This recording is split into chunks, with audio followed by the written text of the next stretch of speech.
રાજકોટના લોધિકા ગામમાં ફિલ્મી ઢબે બુટલેગર નિઅલ્ટો ગાડી પાછળ પીછો કરતા બુટલેગર પૂરપાટ ગાડી હંકારી લોધિકા ગામના એક મોટરસાયકલ સવારને અડફેટે લીધો હતો।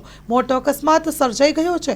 લોધિકા ગામના યુવાનને ગંભીર ઈજા થતા સિવિલ હોસ્પિટલ ખાતે ખસેડવામાં આવ્યો, જ્યાં તબીબોએ મૃત જાહેર કર્યો છે।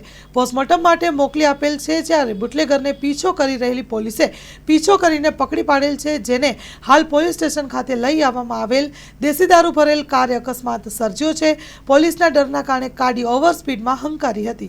સામાન્ય માણસ રોડ ઉપરથી પસાર થઈ રહ્યો હતો, તેને અડફેટે લેતા એક્સિડન્ટ થઈ ગયેલ છે। જાણવા મળતી વિગતો અનુસાર ગુજરાતમાં દારૂબંધી છે, તો આ દારૂની હેરાફેરી ક્યાંથી કરે છે લોકો? એક ગામ એવું બતાવો જ્યાં દારૂ ના મળતો હોય। દારૂ પીને મરે એ તો સમજાણું, પણ આ રોડ ઉપર નીકળો છો તો દારૂવાળા એક્સિડન્ટમાં મારી નાખે એનો શું વાંક? આમ જનતાનો શું વાંક છે? તંત્ર દ્વારા યોગ્ય પગલાં લેવામાં આવે તેવી માંગ ઉઠી છે અને સમગ્ર માહિતી સ્થાનિક લોકો દ્વારા જાણવા મળી છે। Story report by Pravin Mer, Rajkot.